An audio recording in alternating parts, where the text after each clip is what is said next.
Bem, gente, vamos dar continuidade ao estudo do direito contratual, né, dos contratos empresariais. Estamos falando dos princípios aplicáveis aos contratos empresariais. Falamos do princípio da autonomia da vontade, agora vamos falar do princípio do consensualismo, né? Os contratos consensuais. São aqueles o quê? Em que o mero acordo de vontades é suficiente para a formação do contrato, né?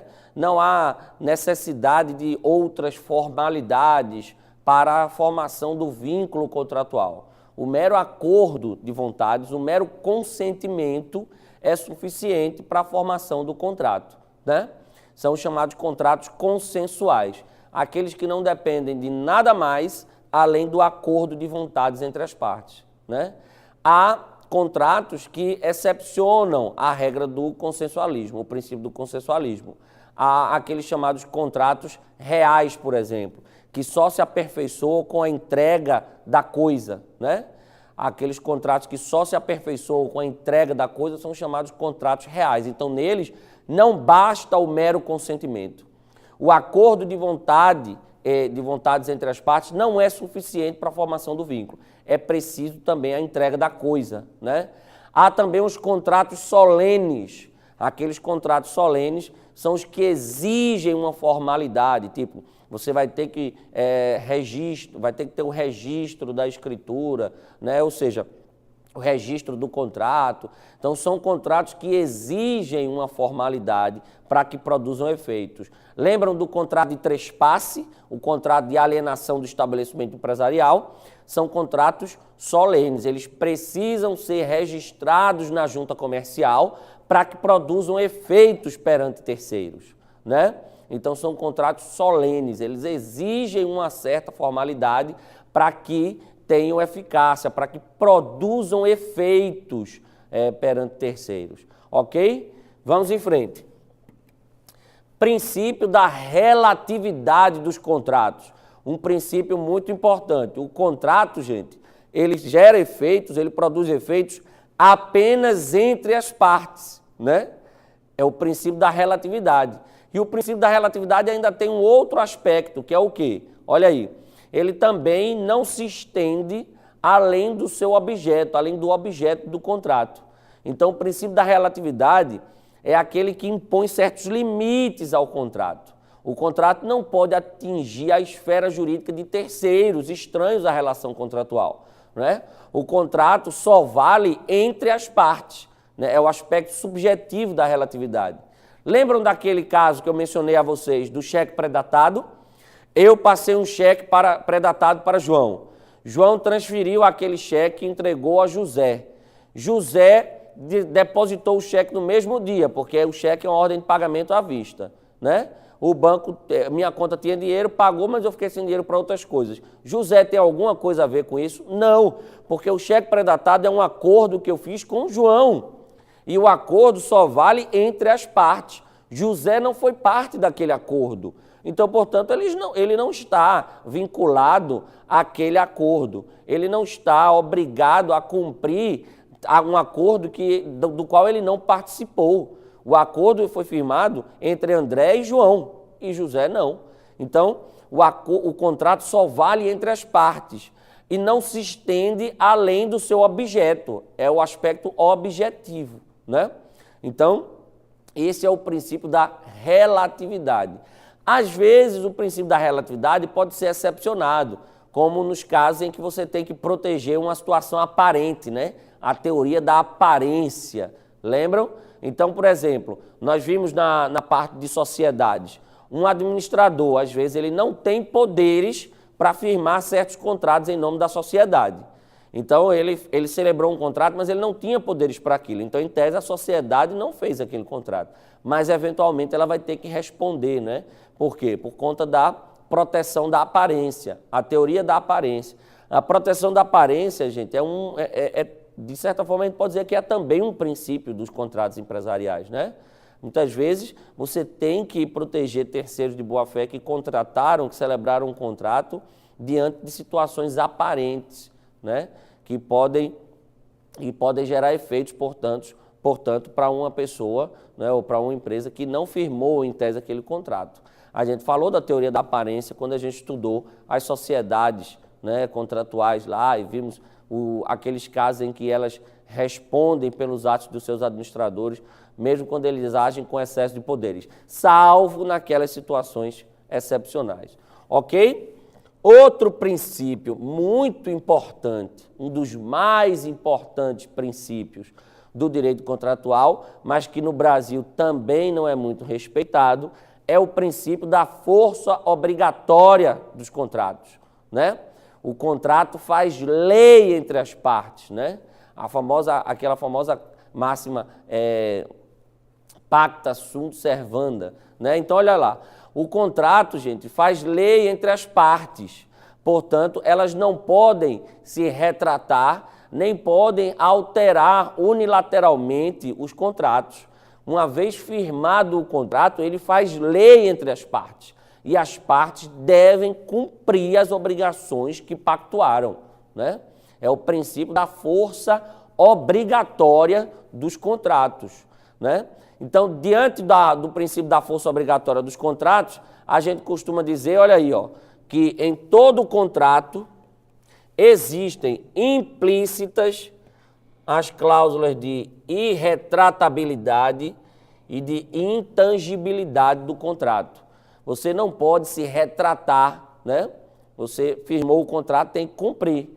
E outra, as partes também não podem alterar unilateralmente o contrato, né? O princípio da força obrigatória, portanto, ele de certa forma traz para o contrato algumas cláusulas implícitas, como a irretratabilidade e a intangibilidade. Então você não pode se retratar, nem pode também alterar unilateralmente o contrato, né? Agora, o princípio da força obrigatória, ele depende, não há dúvida, de duas coisas, né? Primeiro, de uma cultura de cumprimento dos contratos, que infelizmente não existe muito no Brasil, né? Sempre que há pesquisas e para fazer rankings de países em que os contratos são cumpridos, etc., o Brasil fica numa posição bem ruim, né? Então, o Brasil, infelizmente, não é um país em que as pessoas cumprem voluntariamente suas obrigações contratuais. Há uma cultura aqui de que contrato não vale nada, né? Então, você firma um contrato, aí acontece uma coisa, aí a outra parte vai dizer, ó, existe uma cláusula aqui nesse contrato que, nesse caso, você não tem esse direito.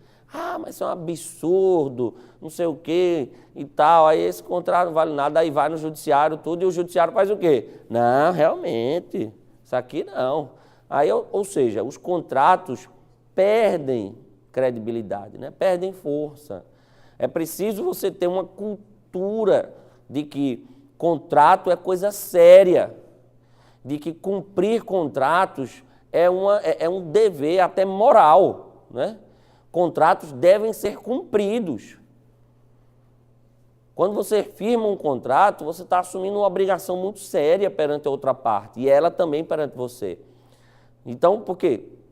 Gente, descumprir um contrato é muito mais sério do que descumprir uma lei, né? Uma lei estatal. Porque para as leis, muitas vezes, você não concorda com elas. Você não queria aquela lei. Aquela lei é uma imposição, né? Você vai cumprir porque você sabe que existe uma sanção ou existe uma reação muito forte do outro lado, né, do Estado, quando você descumpre uma lei. Então, descumprir uma lei é algo... Descumprir um contrato é muito mais sério do que descumprir uma lei. Por quê? Porque o contrato, ele só surgiu porque você concordou. Ele nasceu de uma troca voluntária, né, de um ato voluntário seu. Você assumiu voluntariamente aquela obrigação e aí você vai descumprir, né? Porque às vezes você descumpre uma lei porque você realmente discorda dela, ela vai contra preceitos morais seus, sei lá, né? Mas às vezes você cumpre não porque você quer cumprir, porque você gosta daquela lei, porque você concorda com aquela obrigação legal, mas porque você tem que cumprir, né? Ninguém paga tributo porque quer, por exemplo. Paga tributo porque tem que pagar, né? que é uma obrigação legal. Agora, uma obrigação contratual, não. Você concordou voluntariamente em assumir aquela obrigação. E aí você vai descumprir, né? Então, o princípio da força obrigatória, primeiro, exige isso, que se crie uma cultura de cumprimento voluntário dos contratos, que se crie uma cultura para ressaltar, para destacar o quão importante é um contrato para a vida numa sociedade livre, né? Então, esse é o primeiro ponto. E segundo, o judiciário assumir um papel menos intervencionista, né? Porque se o judiciário começa a rechaçar demandas que visam a chancelar descumprimento de contrato, né? Por exemplo, as pessoas vão discutir no judiciário, o judiciário diz, isso aqui não cabe a intervenção, não. Isso é um contrato, uma questão privada, não sendo as situações excepcionais previstas na lei, isso aqui não tem nada a ver, não. Agora, quando começa com o princípio disso, princípio daquilo, porque isso, porque aquilo, e o judiciário intervém muito nos contratos, você tira toda a segurança jurídica, você tira toda aquela margem de previsibilidade, né, das pessoas para agir, e os contratos vão perdendo força, vão perdendo credibilidade, vão se desgastando, né? Então, é mais ou menos isso que a gente vê no Brasil. No Brasil, a gente não tem essas duas coisas. Primeiro, a gente não tem uma cultura de cumprimento de contrato aqui. Como eu disse a vocês, pode fazer aquele ranking, quantos forem, o Brasil fica sempre muito mal colocado, né? Aqui a turma sempre, não, isso aí não faz não, isso aí. Então, segundo, é que no Brasil ainda há uma cultura também de intervencionismo muito grande, né? Isso talvez tenda a mudar em breve, por quê? Porque tem crescido muito a arbitragem nos contratos empresariais. É o último assunto que a gente vai tratar nesse capítulo 6 aqui, que a gente está falando de contratos, né? Então, hoje em dia, muitas empresas estão aderindo à arbitragem. Nesses casos, as questões, né, as lides que surgem de um contrato não vão para o judiciário, vão para um juízo arbitral, escolhido pelas partes. Então, nesses casos, penso eu que o respeito às regras pactuadas será maior. Mas, no judiciário, infelizmente, a gente não tem esse retorno, né? O judiciário acaba sendo muito parcimonioso e aí acaba intervindo demais onde não deveria intervir, ok? Agora, existem situações em que a própria lei, né, mitiga a força obrigatória dos contratos. É a chamada teoria da imprevisão, né? Existem hipóteses em que, quando acontecerem situações excepcionais, né, imprevisíveis, que alterem de forma significativa as condições do contrato, tornando o contrato muito oneroso para uma das partes, aí, nesse caso, a própria lei permite a intervenção nos contratos, a revisão dos contratos, né? A teoria da imprevisão está expressamente prevista no Código Civil, aí nos artigos 478 em diante. Então, o que é a teoria da imprevisão? O princípio da força obrigatória é excepcionado, é mitigado pela aplicação da teoria da imprevisão, representada pela cláusula rebus sic stantibus, segundo a qual os direitos e deveres assumidos em determinados contratos podem ser revisados se houver uma alteração significativa e imprevisível nas condições econômicas que originaram a constituição do vínculo contratual. Vamos dar uma olhada nos artigos que eu mencionei aí, artigos 478 em diante. Olha o que é que diz o artigo 478. Ele trata da resolução do contrato por onerosidade excessiva. Nos contratos de execução continuada ou diferida, aqueles contratos que têm sua execução postergada no tempo, né?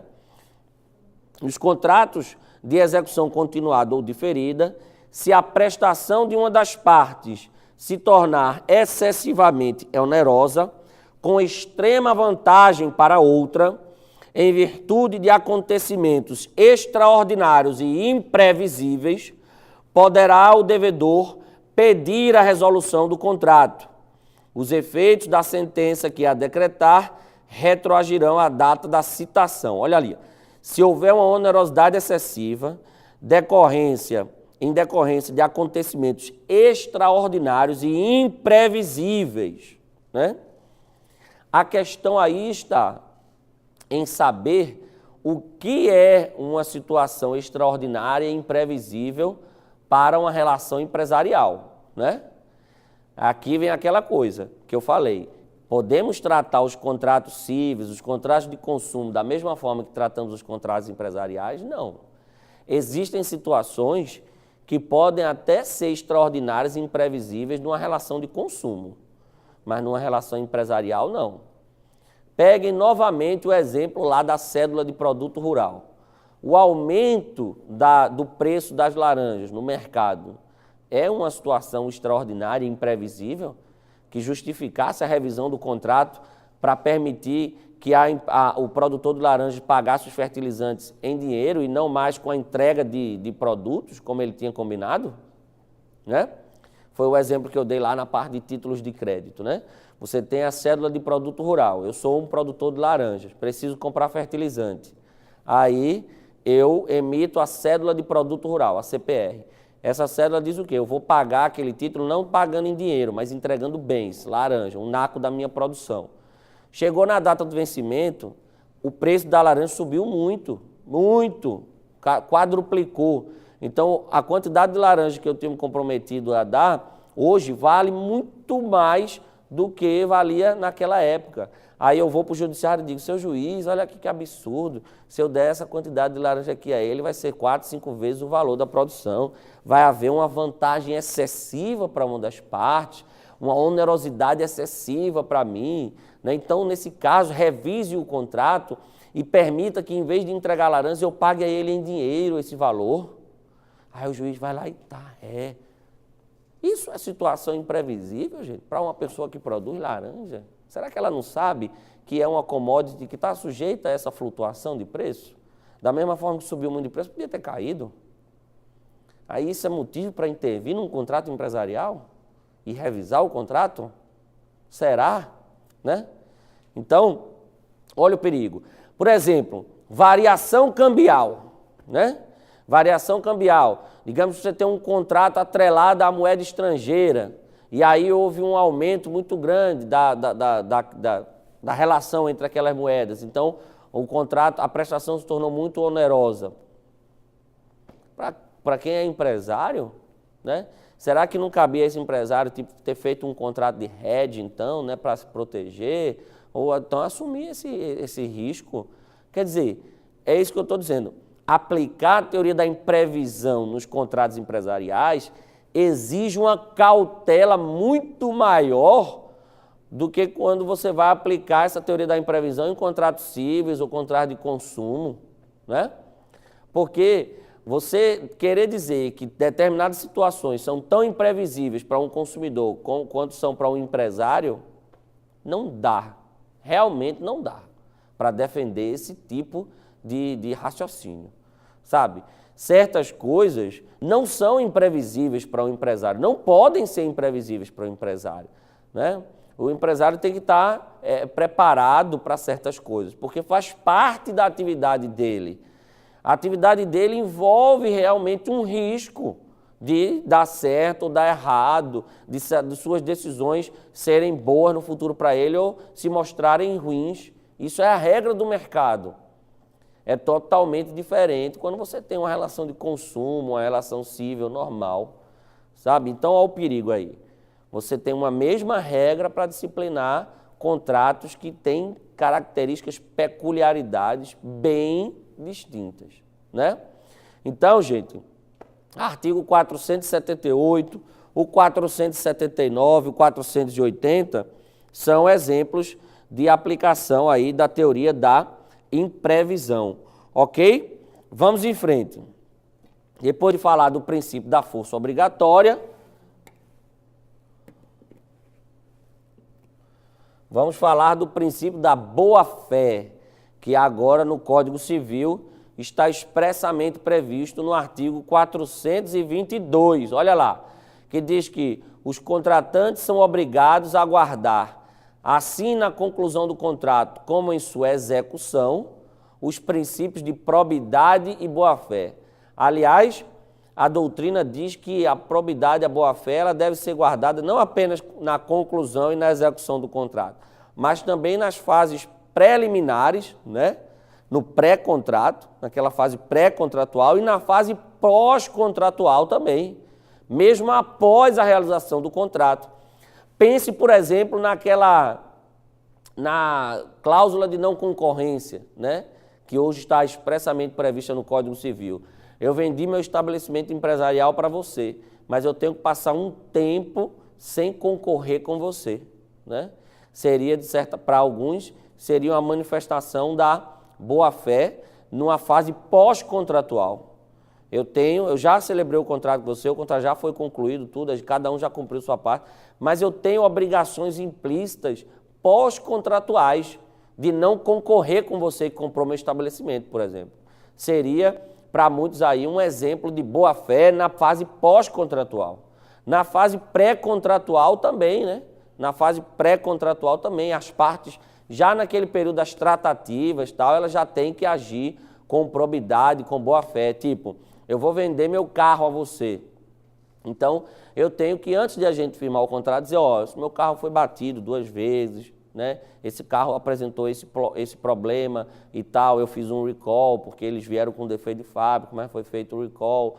Então, eu tenho que ser honesto, atuar com probidade, com boa-fé, tanto na fase pré-contratual quanto na fase pós-contratual também, né? E não apenas na conclusão e na execução. Então, o artigo 422, para muitos doutrinadores, ele até disse menos do que deveria dizer, né? Não é apenas na conclusão e na execução, também antes e depois do contrato até. Gente, a boa-fé, ela geralmente está associada a uma questão de interpretação do contrato, né? É o que se chama de boa-fé subjetiva. Você deve dar mais importância à real intenção das partes do que a letra fria das regras contratuais. É o que se diz, né? Geralmente se diz isso. A boa-fé, ela tem um aspecto subjetivo que é importante como elemento de interpretação dos contratos. Você deve dar mais importância à real intenção das partes do que ao que está ali escrito, a literalidade, do que se apegar à literalidade, né, das cláusulas. Mas hoje fala-se também num outro aspecto da boa-fé, que é o aspecto da boa-fé objetiva, né, que é justamente isso aí, as partes têm que atuar com probidade, com honestidade, né, evitar um certo tipo de malandragem contratual. Então, tanto na fase pré-contratual, quanto na conclusão do contrato, quanto na execução do contrato e até mesmo na fase pós-contratual, as partes têm que atuar com probidade, com honestidade, com ética, né? É a ética contratual. Então, hoje em dia, não se fala mais na boa-fé apenas naquele aspecto subjetivo de interpretação dos contratos, não. A boa-fé objetiva hoje, ela exige ela impõe certos deveres, né? Há um caráter impositivo aí, você tem realmente que agir com honestidade, e isso pode, se verificar que você não agiu com honestidade, com probidade, isso pode gerar efeitos no futuro, tipo até de rever o contrato ou de desconsiderar o contrato, porque as partes têm essa obrigação. O artigo 422 diz isso. Mais uma vez, é preciso você tomar cuidado ao analisar a boa-fé nos contratos empresariais. Por quê? Pegue, por exemplo, o dever de transparência, que todo mundo diz que é associado à boa-fé, né, à honestidade. Então, eu dei o exemplo aqui, eu estou vendendo meu carro, eu tenho que dizer a parte, esse carro já bateu, tá, eu tenho que dizer tudo. Agora, pegue um caso de uma empresa que vai vender seu estabelecimento empresarial para outra. A mesma transparência que se exige numa relação de consumo ou numa relação civil, você vai exigir numa relação empresarial dessa, que vai vender a empresa. Quer dizer que eu vou vender minha empresa para outro empresário, com certeza é um concorrente meu, que está querendo comprar minha empresa, ele atua no mesmo ramo que eu. Aí eu vou, antes do contrato, abrir tudo, ser absolutamente transparente para ele, é? Claro que não, né, gente? Se eu fizer isso, amanhã ele diz assim, ó, eu não quero comprar mais tua empresa não. E ele sabe todos os meus segredos empresariais. Então, até mesmo a boa-fé, a transparência, ela tem que ser vista nos contratos empresariais de forma diferente. Não dá para você ter a mesma visão de boa-fé, de transparência que você tem nos contratos de consumo, nos contratos cíveis, que você tem nos contratos empresariais. Porque a relação ela é realmente tensa, ela é realmente menos transparente, naturalmente. É totalmente diferente de uma relação civil, uma relação consumerista. A relação empresarial ela tem essas peculiaridades. Se eu vou vender minha empresa a você, meu amigo, eu não vou abrir todo o jogo para você antes de a gente fechar o contrato, não. Senão amanhã você sabe todos os meus segredos de que não quer mais comprar a minha empresa, e aí?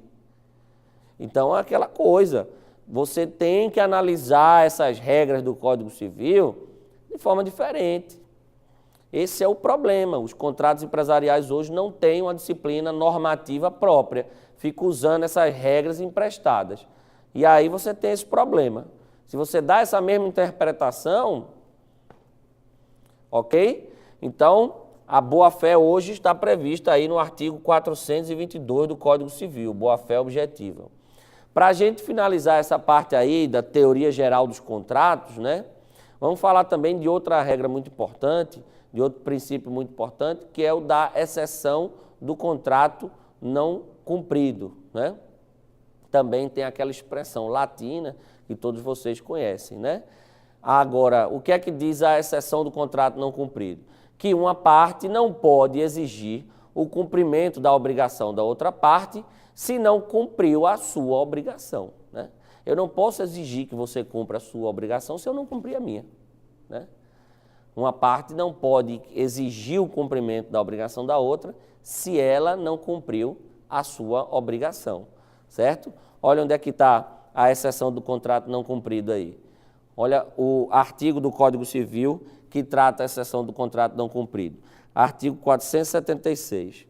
Da exceção de contrato não cumprido.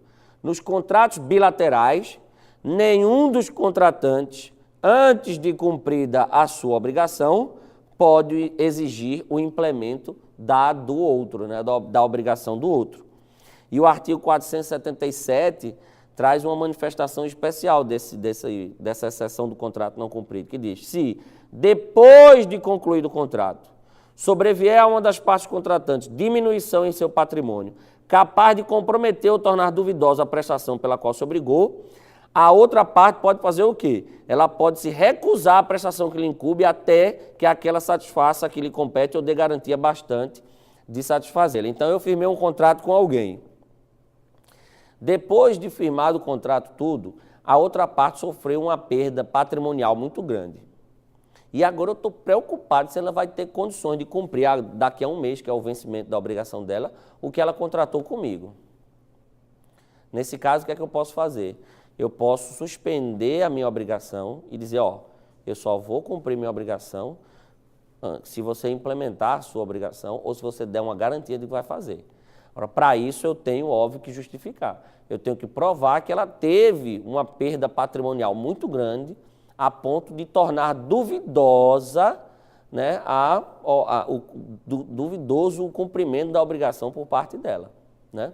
De certa forma, é uma manifestação especial da exceção do contrato não cumprido, porque eu estou com receio que ela não venha cumprir o contrato, e eu tenho indícios suficientes para ter esse receio. Então, eu posso dizer, ó, essa outra parte aí teve uma perda patrimonial muito grande, será que ela vai ter condições de cumprir o contrato no dia? Então, eu vou dizer o seguinte, eu vou suspender o cumprimento da minha parte até que ela cumpra dela, ou então que ela dê garantia, né, algum tipo de garantia de que vai cumprir, certo? É o artigo 477 do Código Civil. Então, a exceção do contrato não cumprido é também um importante princípio, digamos assim, do direito contratual, né? Uma parte não pode exigir o cumprimento da obrigação da outra se ela não cumpriu a sua respectiva obrigação. Ok, gente? Vamos parar por aqui esse bloco, voltamos no bloco seguinte, agora falando dos contratos empresariais especificamente. Certo? Até o próximo bloco.